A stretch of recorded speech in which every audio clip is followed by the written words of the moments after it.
نحمدہ ونصلی علی رسولہ الکریم۔ اعوذ باللہ من الشیطان الرجیم، بسم اللہ الرحمن الرحیم۔ الصلاۃ والسلام علیک یا سیدی یا رسول اللہ وعلی آلک واصحابک واہل بیتک یا سیدی یا نور اللہ۔ محترم حاضرین، اللہ تعالیٰ نے قرآن مجید فرقان حمید میں ارشاد فرمایا،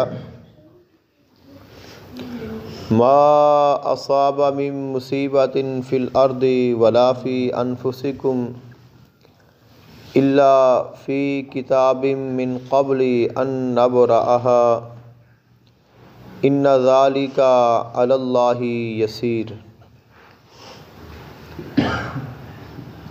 فرمایا اس زمین میں اور تمہاری جانوں میں کوئی بھی مصیبت یا کوئی پریشانی یا کوئی غم ایسا نہیں آتا جس کو اللہ تعالیٰ نے لوح محفوظ میں لکھا ہوا نہیں ہے۔ اور یہ جو سارا معاملات ہے اللہ تعالیٰ کے لیے بڑا آسان ہے۔ ایک اور مقام پہ خلق کائنات نے ارشاد فرمایا، ما اصابکم من مصیبت فبما کسبت ایدیکم ویعفو عن کثیر۔ تمہارے اوپر اگر کوئی پریشانی آ جاتی ہے یا کوئی مشکل آ جاتی ہے یا بیماری آ جاتی ہے یا آپ کسی بھی مصیبت میں مبتلا ہو جاتے ہیں تو اس کا جو سبب ہے وہ تمہارے ہی کچھ اعمال ہیں، حالانکہ اللہ تعالیٰ کثرت کے ساتھ جو ہماری کمیاں بیشیاں اور غفلتیں ہوتی ہیں ان سے درگزر فرما دیتا ہے۔ ایک اور مقام پہ خلق کائنات نے ارشاد فرمایا، ما اصاب من مصیبت الا باذن اللہ۔ انسان کے اوپر اگر کوئی بھی پریشانی آتی ہے یا کوئی غم آتا ہے تو اللہ تعالیٰ کے اذن سے آتا ہے، اور وہ انسان کے لیے ایک امتحان بن کر آتا ہے، اور جس وقت انسان اپنے امتحان میں کامیاب ہو جاتا ہے تو پھر اللہ تعالیٰ اس کا انعام عطا فرماتا ہے۔ فرمایا، وَمَن يُؤْمِن بِاللَّهِ يَهْدِ قَلْبَهُ۔ جو شخص اللہ تعالیٰ پر ایمان رکھتا ہے اللہ تعالیٰ پھر اس انسان کے دل کو ہدایت کا نور عطا فرما دیتا ہے۔ واللہ بکل شیء علیم۔ اور اللہ تعالیٰ ہر چیز کو بہتر جاننے والا ہے۔ انسان خوشحال ہو، صحت مند ہو،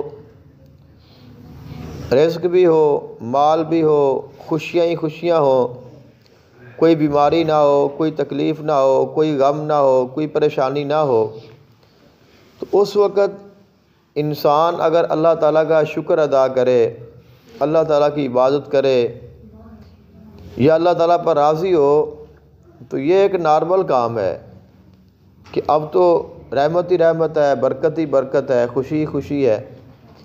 لیکن اگر انسان کے اوپر اچانک بیماری آ جائے یا کوئی غم یا کوئی پریشانی کوئی تکلیف آ جائے اور پھر اس تکلیف میں، اس غم میں، ان مشکل حالات میں پھر انسان کا دل مطمئن ہو، وہ اللہ تعالیٰ کی ناشکری نہ کرے، اللہ تعالیٰ کی ذات پہ، اللہ تعالیٰ کی ذات سے شکوہ نہ کرے، اور اللہ تعالیٰ کی ذات پہ پورا کامل یقین رکھے کہ وہی میرا رب ہے، یہ جو بھی میرے حالات ہیں اللہ تعالیٰ بہتر جانتا ہے کہ اس نے مجھے اس حالت میں کیوں مبتلا فرمایا ہے۔ تو یہ ہوتا ہے اصل ایمان، کہ جب امتحان میں انسان کامیاب ہو اس کا پھر نتیجہ کیا نکلتا ہے، اللہ تعالیٰ پھر اسے ہدایت کا نور عطا فرماتا ہے، پھر اللہ تعالیٰ اس کا دل روشن فرما دیتا ہے۔ حضور اقدس دو عالم صلی اللہ علیہ وآلہ وسلم نے ارشاد فرمایا، اور یہ مسلم شریف کی حدیث ہے، آقا علیہ الصلوۃ والسلام نے ارشاد فرمایا، یقول ما یصیب المؤمن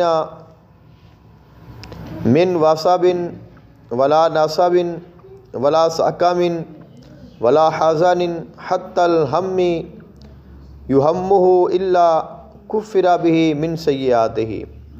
آقا علیہ السلام نے ارشاد فرمایا مومن کو کوئی تکلیف نہیں پہنچتی، نہ تھکاوٹ، نہ بیماری، نہ غم۔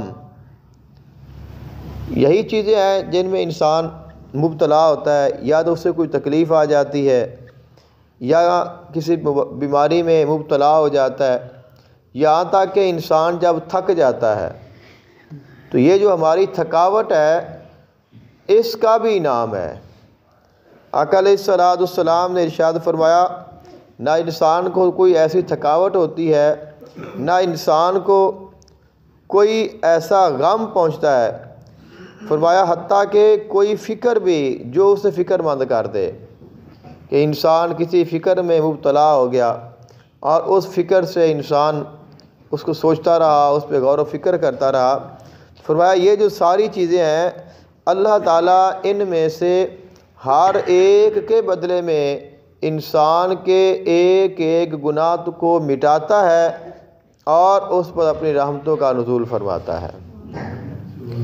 یعنی اللہ تعالیٰ کی رحمت کا اندازہ لگا لیں کہ اگر ہمارے اوپر کوئی غم بھی آتا ہے، کسی فکر میں مبتلا ہوتے ہیں، کوئی بیماری آ جاتی ہے، یہاں تک کہ انسان تھک جاتا ہے، تو یہ تھکاوٹ بھی ہمارے گناہوں کی معافی کا سبب بن جاتی ہے۔